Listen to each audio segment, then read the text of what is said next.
If you don't read the newspaper, you're uninformed. If you do read it, you're misinformed. What is the long-term effect of too much information? Information, I just need some information. I've been dying. Is it lack of education? I've been reading without any transformation. I'm addicted. Is it overstimulation? Hey. Welcome to the Sixth Sense Report.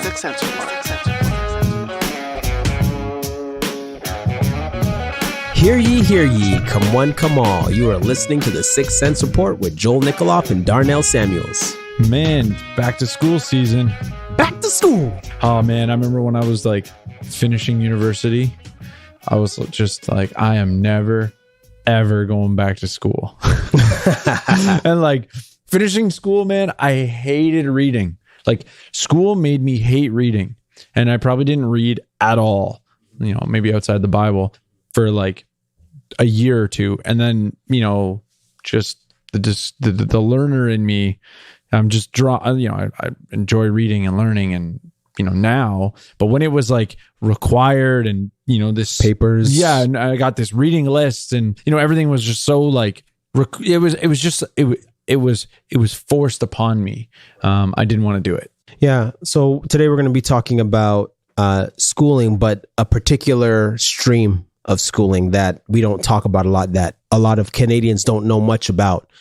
And it's called charter schools. So, but before we get into charter schools, let's set the context. So COVID, back to school, parents are a bit nervous, you know. Teachers are nervous. People are scrambling. Parents aren't sure what to do. So real quick, what are the options parents have? Primarily, I would say, let's say Ontario. I just mean in general, like the criteria of schools. I mean, I would say for most, it's send them to school, public school, and you pretty much have one option, whatever your local, you know, district is, wherever the boundaries are on your address, that's the school you're going to, with some exceptions, you know, so you've got Catholic school as well, but you need to, you know, be in good standing with your bishop or whatever to qualify. So there's sort of a, you know, qualification there. So for the most part, I would say public school, homeschool.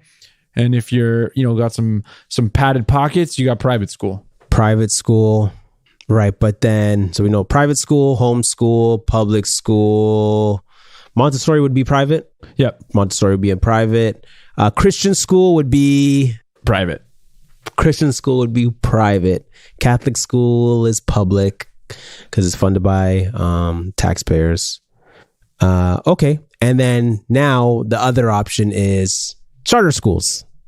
So outside of Alberta, which we'll get into. Yeah. Canada doesn't really have. We don't have charter schools. We don't have charter schools except for Alberta. Alberta has 13. They're allowed to have 15. We are going to get into that.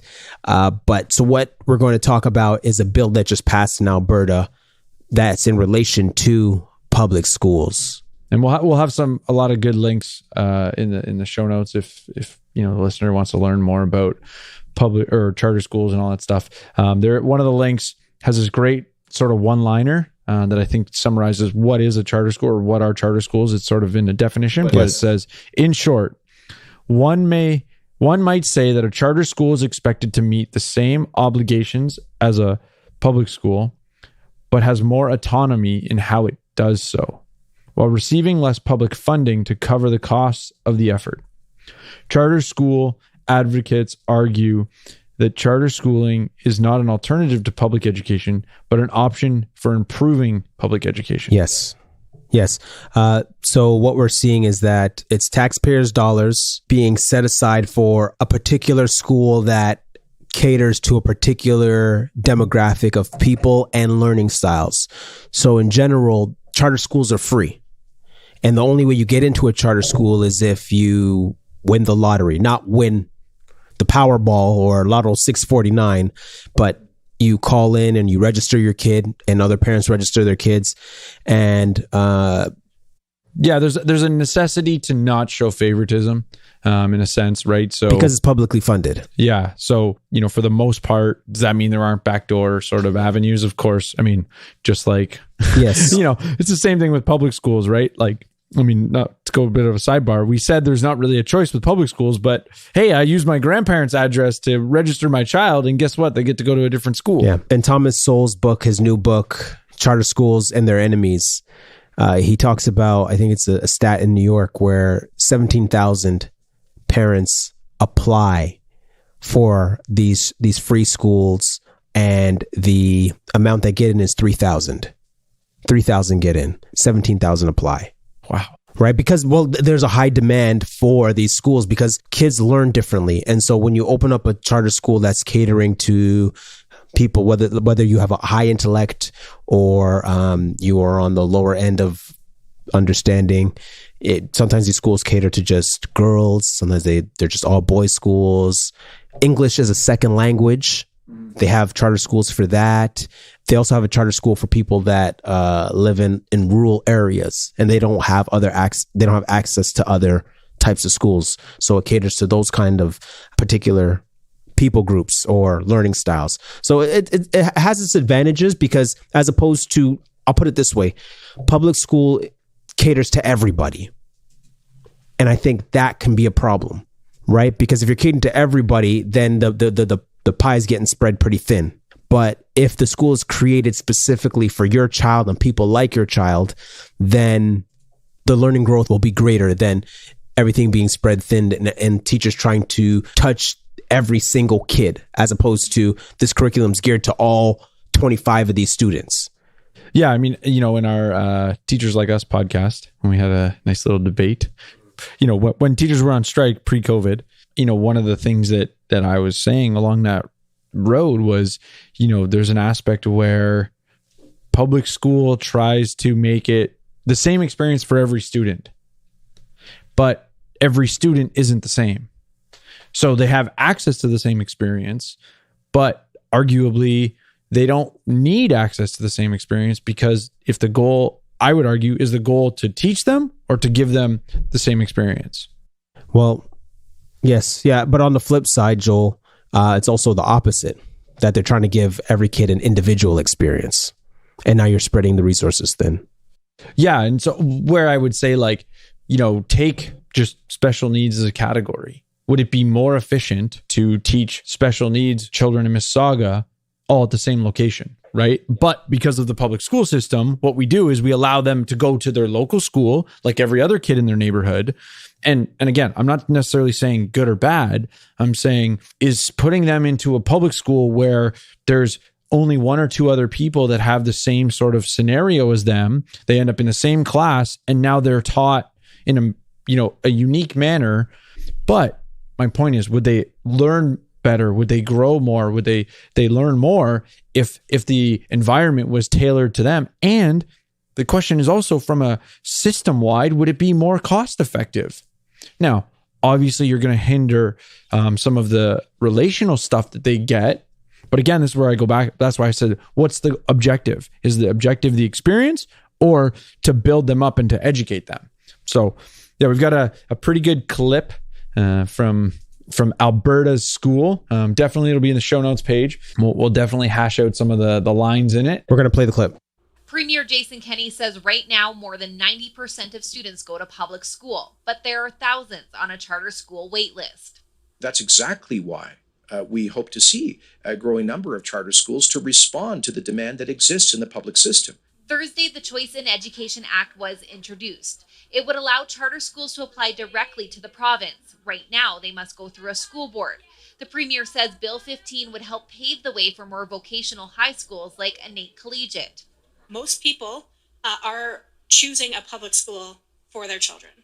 And what this minister is doing is really trying to question that choice that parents are making by continually attacking the funding that they rely on. The Edmonton Public School Board is also concerned about competing for public dollars. The board chair says the division already offers a lot of choice and any child can attend. The big difference, obviously, between charters and public education is that we accept everyone. And so at Edmonton Public, we're firm believers that if you receive public dollars, you need to be publicly accessible to every child in this province. And that's not the case with charter schools. The NDP is also concerned homeschool oversight would be eliminated with this legislation, the Alberta Teachers Association echoing those worries. In a statement, President Jason Schilling said unsupervised home education should be a concern to all Albertans. A child's right to a quality education must not be sacrificed in the name of parental choice. If the bill is passed, it would come into effect on September 1st. Sarah Comedina, Global News. So, Joel, what stood out to you from that clip? So the first woman who said it's attacking the public school system. For me, my thought would be, you've got 1,000 people on a wait list for charter schools. Is that attacking the school system? Or is that sort of demonstrating that whatever school they're already in is failing their student and the parent is looking for an alternative? Well, hold on, Joel. To add to your point, because they mentioned competing, so the charter school and the public school are competing for public dollars.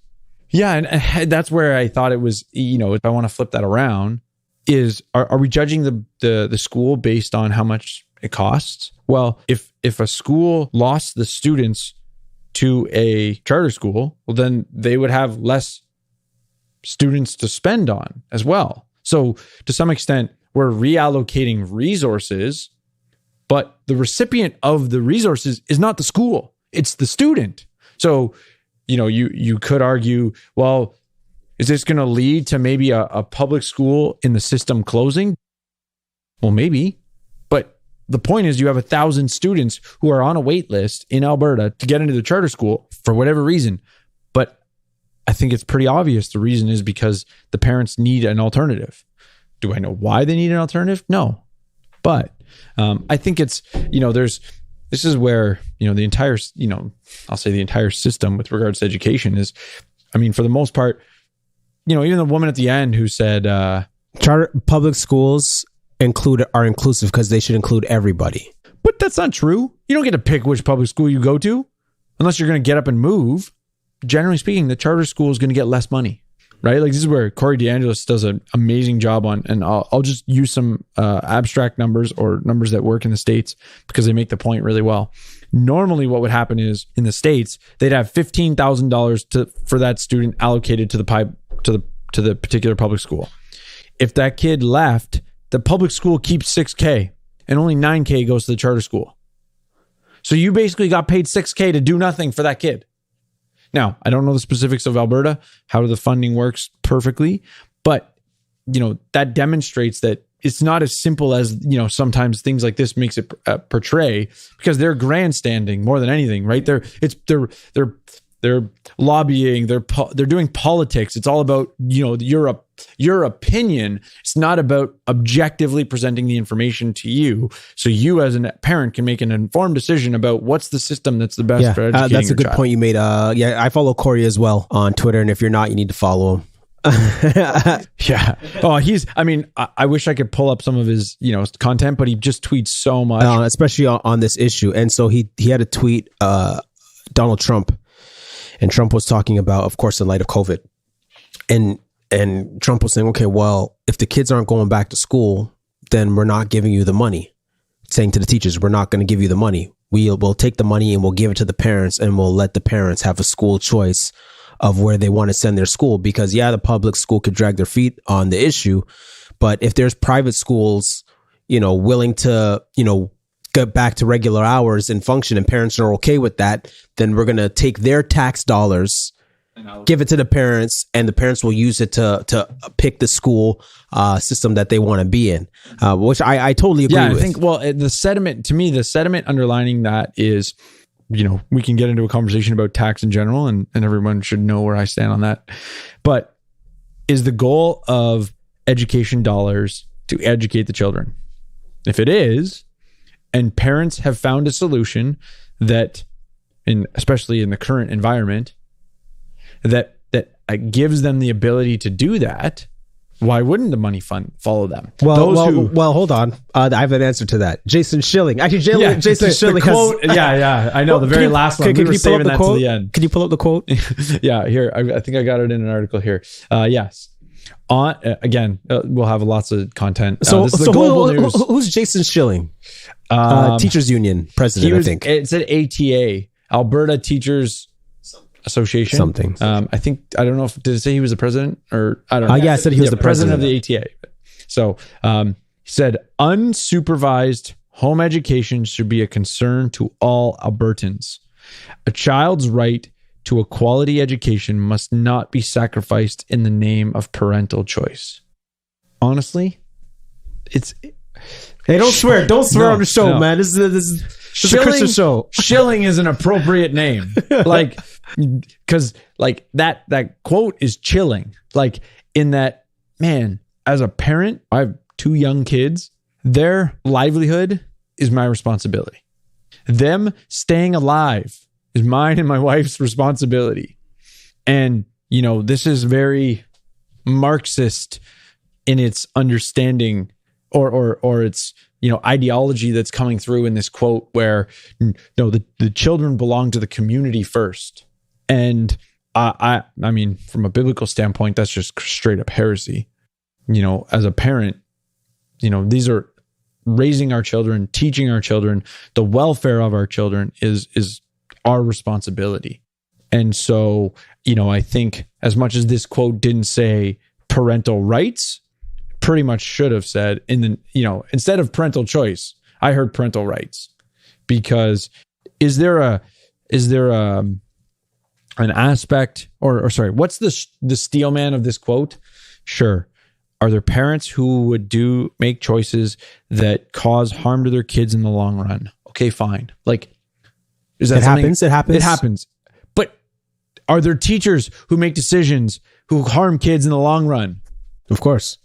Right? So like, let's not pretend like one environment is going to be way more risky than the other. If anything, a parent's motives are going to be the most pure of anyone's in terms of percentage, right? Like, man, having kids change, like, it's like the 2 things that sanctifying me the most: getting married and then having kids, because your wants just go farther and farther to the back of the bus because you just recognize like what your priorities are.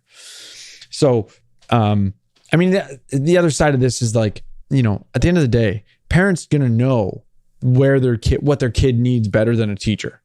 Like I know my kids inside and out. I see their tendencies. I know what they respond well to. I mean, yes, some parents are better and worse at that. Like, of course, as some teachers are better and worse. Right. Okay. So Joel, how does the Education Act work?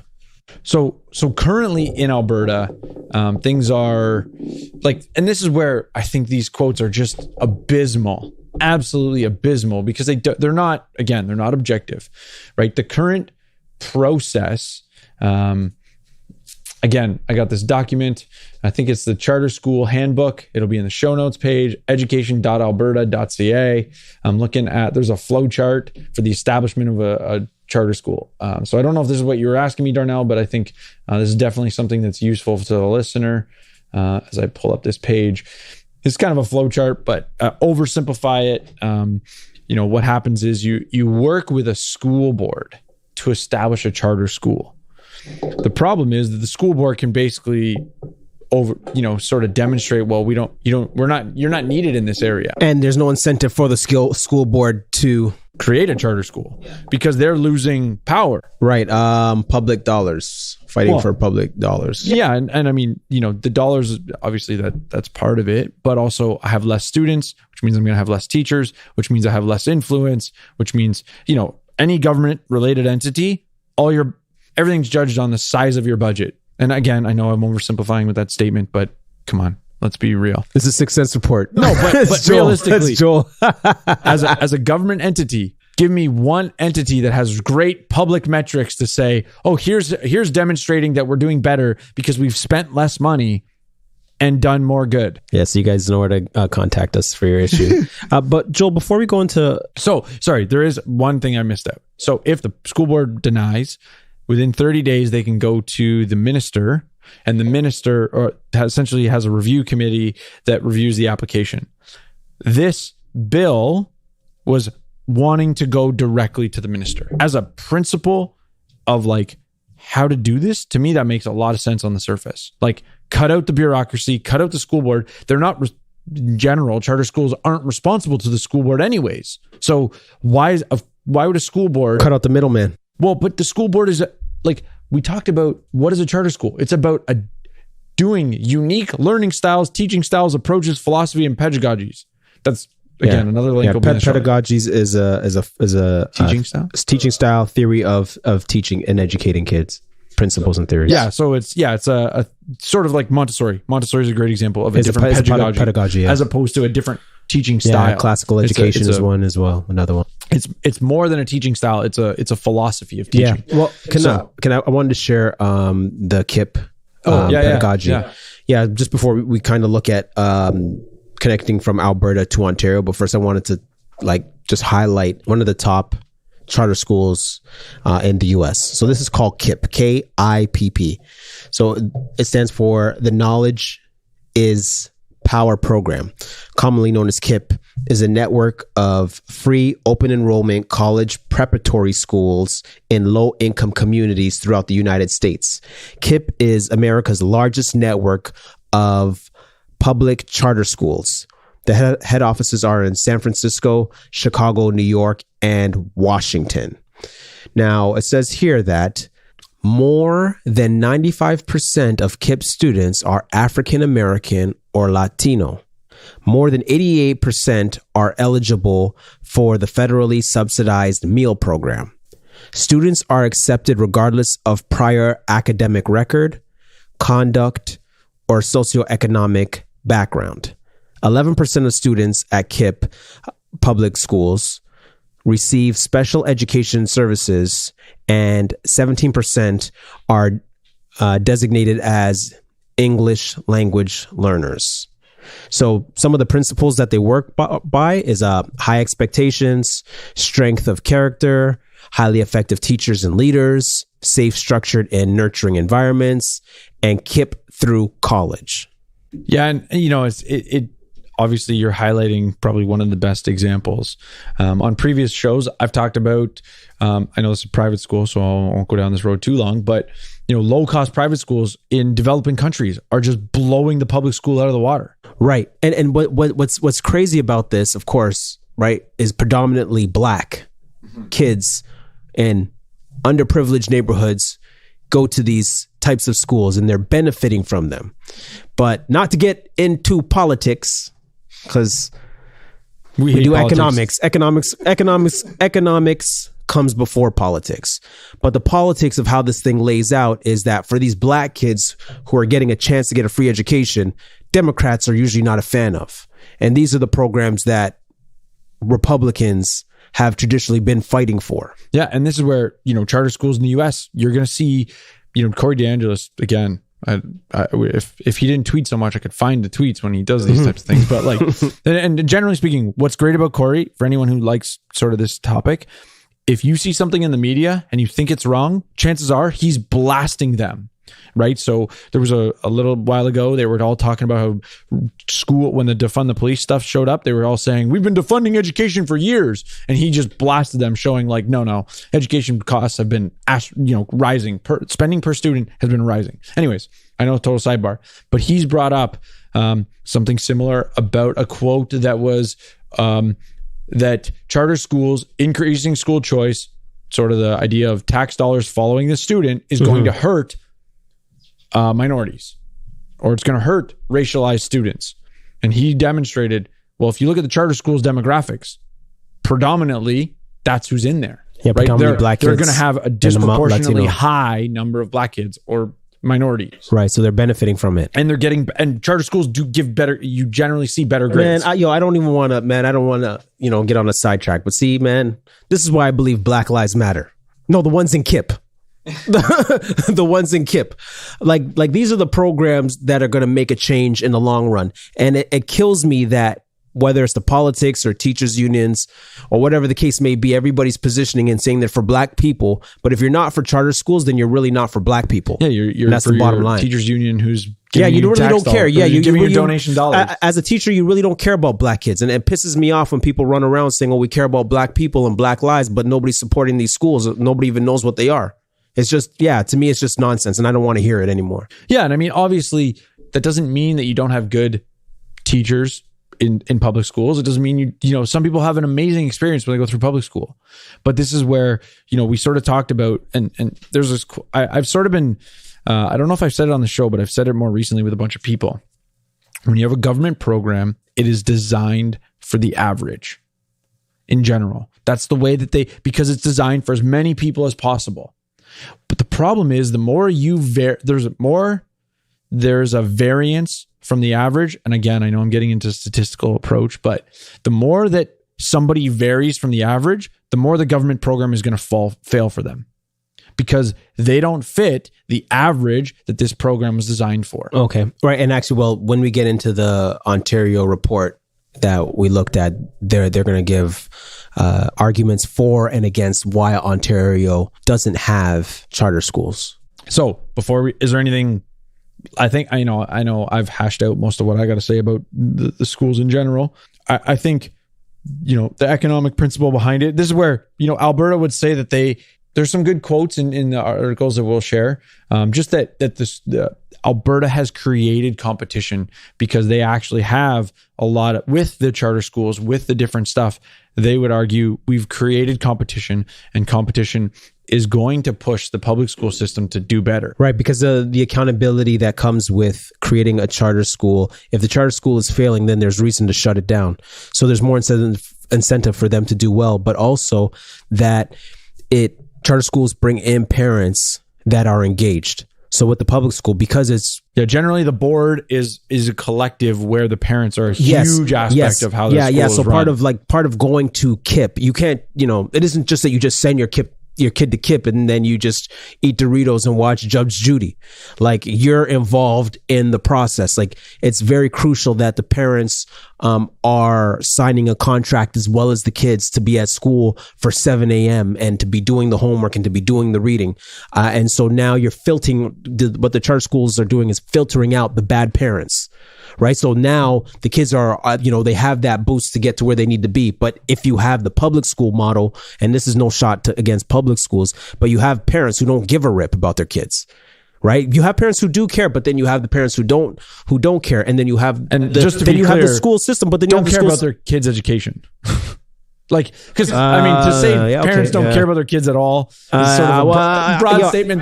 I used to work Toronto community housing for 5 years, right, in at-risk neighborhoods. And there's parents who don't care. But anyways, what you end up having is that the parents who don't care, you have those are the kids who are dropping off, and God bless the public school system and the government for trying to reach those kids whose parents aren't helping, and it kind of. It leads to nothing, because you still need the parent involved. The parent must be part of the learning process. Mm-hmm. But look, let's get to that document. Let's get to that report. So this is from June 2000, assessing charter schools. This is actually where I stole the quote from early on. It was. So I'll just give you some rundown. Again, be in the show notes page. The website is collections.ola.org. Larry Johnson's the research officer, and it's Ontario Legislative Library, Legislative Assembly of Ontario. So basically the point is it's a pretty official document. It, again, just to give you super high level, pretty deep dive,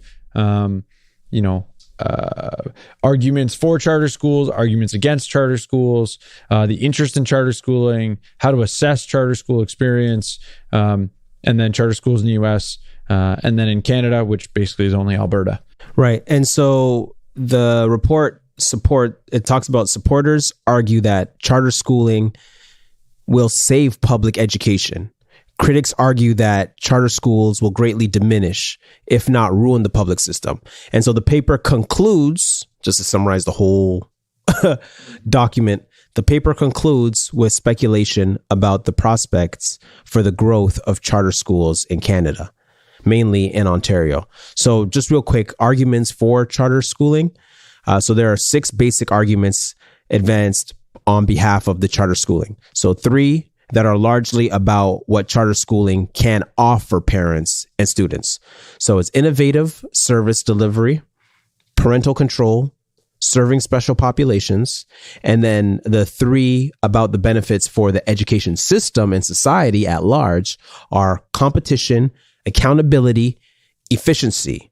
All are tied to the effect of operating a school on the basis of revocable and renewable charter. Yeah. And so charter sort of being, let's call it the establishing document, sort of think of it like a constitution. It's a charter school. It sort of has a mandate and it has to follow somewhat like a charity has a, they have to follow a very particular approach, right? That's why you mentioned charter school that is an ESL, right? You're not going to see that school 5 years from now having no ESL students. No, it would have to be revoked and restarted as a different charter. You know what's fascinating? That one was in Alberta and it was started by Muslims. Now, it's not a Muslim school. Yeah. It's not a Muslim school, but people that come from that background, within that community, there was a need.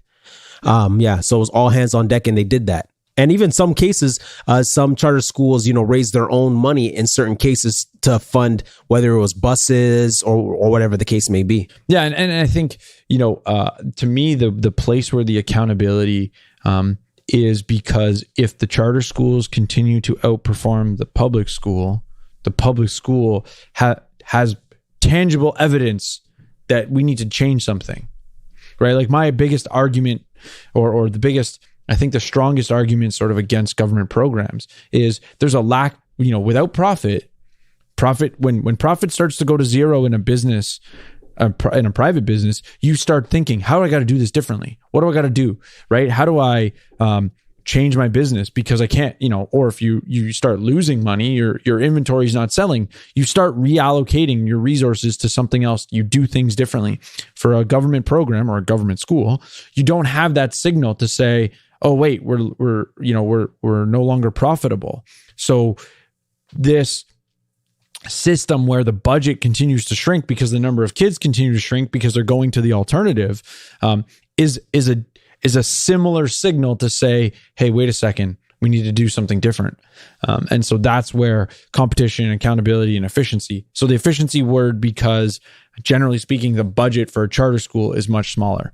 That's probably because they don't have the curriculum, not that they can't use curriculum or leverage the curriculum, but they're not involved with the curriculum. They don't have as much administrative burden that a large school board would have. And so generally speaking, the cost per student at a charter school is much lower.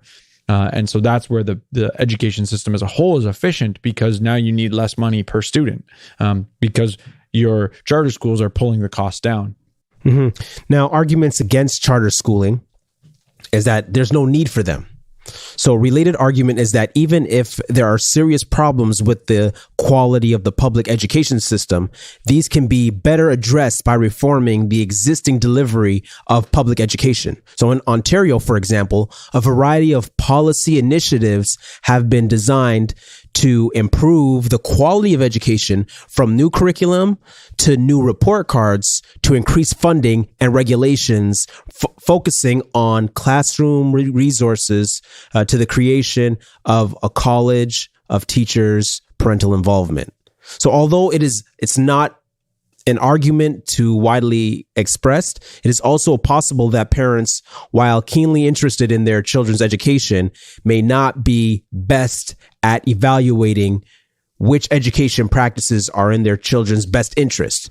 Parental involvement needs to be balanced with professional expertise. And I think it's a fair statement, but I also think it doesn't give parents any sort of credit. And what I mean by that is, take a kid who's playing basketball. When was the last time you coached kids basketball? I think it was like 10 years ago. Did you ever feel like, were you coaching super competitive stuff or not? Yeah, it was competitive. Did you find you ever almost got interviewed by parents before their kid joined your team? Oh, no, not. Like my point was like, I know I was coaching rep hockey. There's an aspect where some parents want to know, okay, how's this coach going to teach my kid? What's their teaching style? So my point is there's an aspect where this is sort of like, parents need us to help determine what's best for their kid. Okay. Parents are resourceful, right? Like people are resourceful. I think there's just a bit of, this, again, I just feel like it's the argument isn't, as much as there's some truth in that parents can't do this on their own, it's sort of diminishing the fact that the parents can leverage resources that are out there to help determine what's the best method to teach my kid, right? Maybe I go to a Montessori school for a year or two and realize, you know what, this isn't working. We got to go somewhere else, right? Like a parent's making a decision to change. Whereas I would say, as much as it says here, professional expertise, I don't recall when I was going through, elementary school, sort of seeing a lot of difference where, kids got alternatives within their system other than being moved, to a different school maybe. And that's not an easy thing to occur. So again, I think there's some valid arguments here, right? Saying there's no need, I think my previous statement about lacking some of the signals to determine where the changes need to occur, is something that the current model, saying there's no need is, to some extent saying, well, we have the capacity. And if we change the way the current capacity works, I think it's an oversimplification. And it's again, I probably brought this up on the show before. It's arguing based on intention. We can make changes. We can do things to make the system better. But just because you intended to make the system better, great example of that is standardized testing. There's a lot of debate about whether that's good at all. And that's something that they brought in with the intention of improving education. Because now you just teach the test. And so it actually ends up sometimes taking away from the education. So my point is not to say that there aren't arguments against charter schools that are strong. It's that to some extent, I think these arguments aren't the best arguments. They're a little bit soft because they're not, I think, representing the entire scenario well enough. Again, as I said, I think some of these are based on intention. So, we can do this or we can try to do this. But that doesn't necessarily mean you're able to. Yeah. And I guess, the next argument is about selectivity and comparing the U.S. model to the Canadian model. So in the U.S., where the politics of race is more explicit and always present on the public agenda, the concern is that charter schools might become a means of resegregating education. Similar doubts are raised about schools that serve special populations. So now these concerns about the makeup of student populations in charter schools are also likely to worry about the resulting effects of the diversity within public schools and the ideology versus the context. So like for Canadians, Canada and the United States provide an interesting contrast on the role of ideology versus context with respect to charter schooling and how we look at it. Yeah, I think, this one is an interesting one for me because as much as I think, is it possible that the KKK could set up a charter school and teach their kids stupidness? Become a problem? Is it a valid statement? Sure. Probability? I don't know. Right? I'm not confident or I'm not sure how much of a concern this statement is. Right?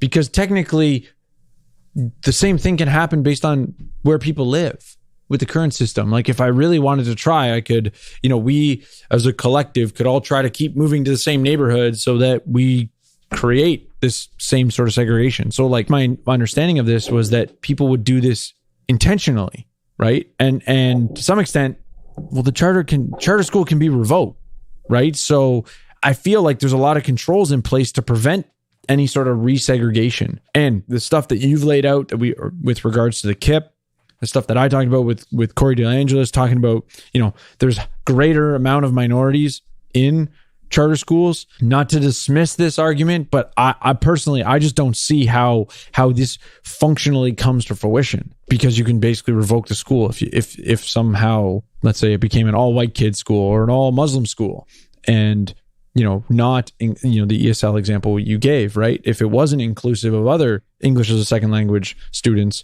then what? Then I don't know. Again, I find it peculiar. Yeah, it's funny because now ideologically, charter schooling is appealing to the libertarian strain within North American conservatism. So because it removes the delivery of public education from the government bureaucracy or agencies, so it's the education departments or ministries, school districts or boards, etc. So it appeals to fiscal conservatives to the extent that it offers a cheaper model of public education, and to the social conservatives to the degree that it offers the ability to implement practices, whether curricular, disciplinary, or other. So following outside the contemporary liberal consensus. And so like educators usually measure as more liberal than the general population. So like, for example, like in Canada, by contrast, the most vocal advocates for charter schooling are social and fiscal conservatives. And the circumstance that Canada's only charter schools have been introduced under the Klein government in Alberta only solidifies the perception of charter schooling as a conservative cause.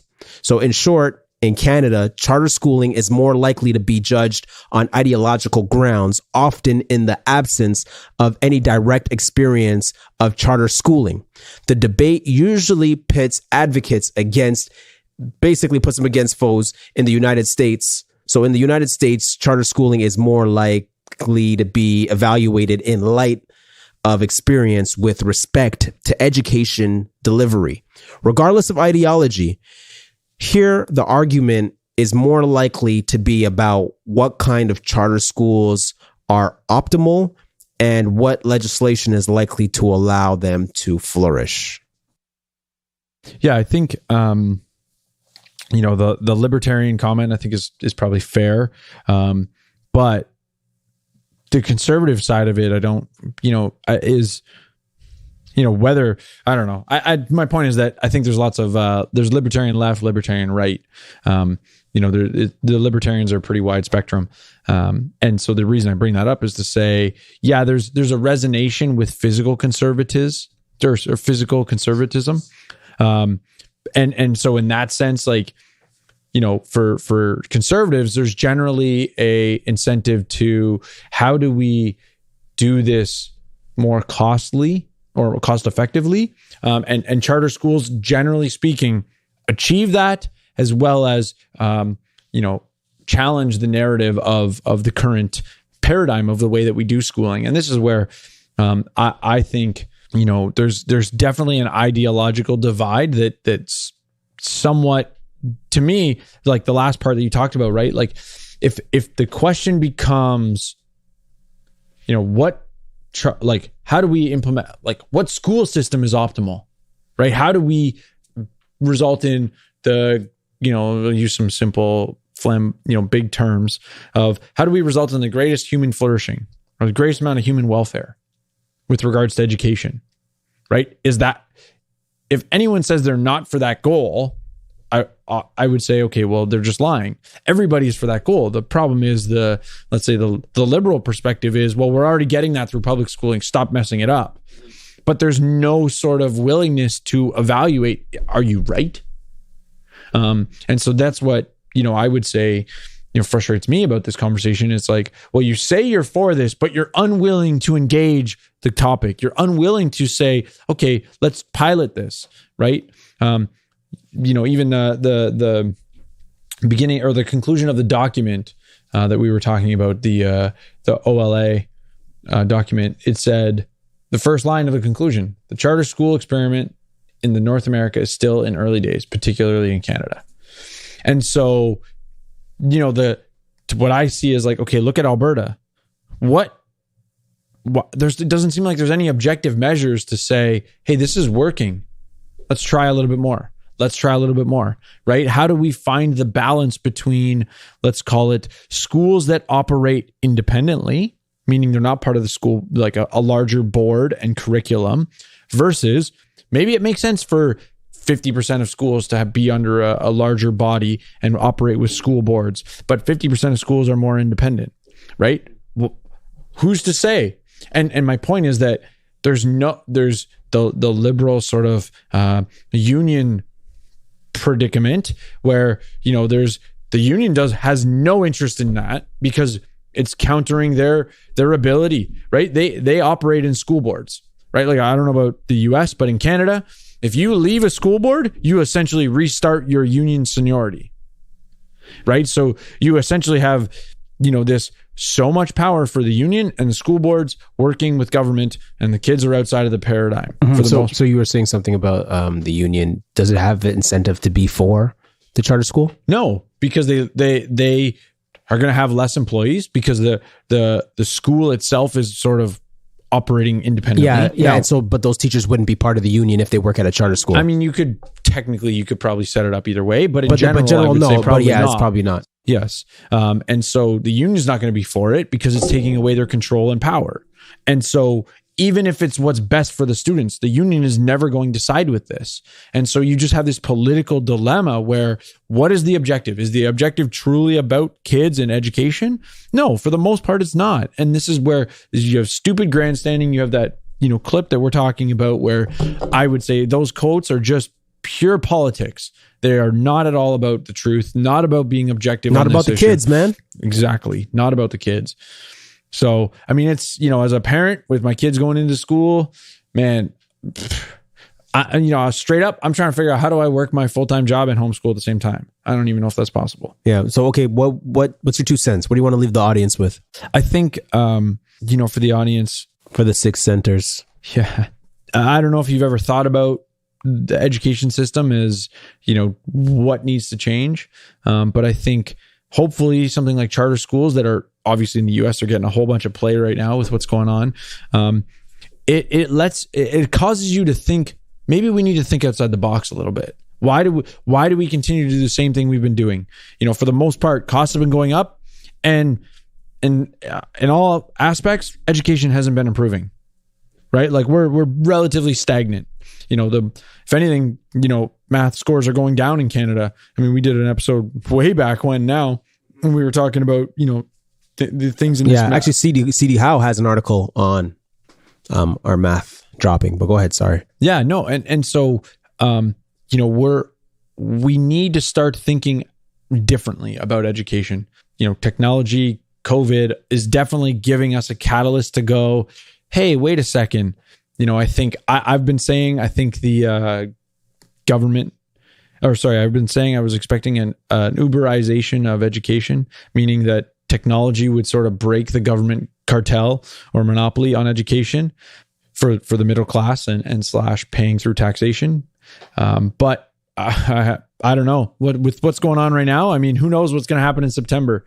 And I would say, as parents, if your kids aren't able to go to school in September because the government shuts it down again, is one more reason to consider a program like implementing charter schools. And something we didn't talk about, but is on that realm would be this idea of microschooling, where you've got sort of a small number of students with with one teacher maybe, and so it's a little bit more personalized schooling. That again, in the environment that we're in, that may be the only way forward if the world's not allowed to operate with the way COVID's taken over the world. So what about you, Darnell? What do you want to leave the listener with? What do you want to impart on them as a future teacher? Well, I think, for the parents, right? Because they're the kids, it's their kids who are going to school. So as parents, God has blessed you with the duty to pick the school, right? And to pick the right pedagogy for your child. We see in 3 John verse 4, and it says, I have no greater joy than to hear that my children are walking in the truth. And so this puts the parent back in control, that especially if you're a parent who's walking with the Lord and you love your child and you want them to do relatively well in all areas of life. What's best for them, and you should still feel confident in being able to pick school choice, pick where your kids would best thrive. When we look at the life of Jesus Christ and his development from a little boy to a man, Jesus Christ, the God-man, still had to grow in wisdom and was educated in the theological school. He wasn't educated in the theological school of the elite. And we see that John 7, verse 15. And it says, the Jews therefore marveled, saying, how is it that this man has learning when he has never studied? So the Bible teaches that there's a sphere sovereignty for the family over the state as the child's first educator. As a parent, nobody wants what's best for your child more than you do. So take heart and ask questions and pursue the best possible education for your child. Look, man, I don't want Sixth Sense Makes Change to be just a dope tagline. I want it to be a movement. I want to actually make change for the kids. So let's get charter schools in Ontario. Boom. No big deal. No, seriously, I love this topic. I think, more than anything, the responsibility of educating your child, the more parents take that as a responsibility. Yes, it's a responsibility that you might be paying or having someone else do for you, but it's still your responsibility. And hopefully that this conversation sort of sparks parents in that regard, because then you'll start to consider bringing charter schools in Ontario when it's your responsibility and you influence whether or not, or what the scenario is, even though it's done through the government. Yeah. Well, let's keep the conversation going. You can contact us at sixthsensreport@gmail.com, Facebook, Sixth Sense Report, and also on Twitter. And yeah, please, yeah, let us know what you guys think about this. Is this your first time hearing about charter schools? How do you feel about it? If you have questions, what confuses you about it, what you like about it, maybe we can do a follow-up episode if there's more digging into how this works, if need be. So let us know. Yeah. Remember, Sixth Sense actually makes change. But you heard me? Does that make sense?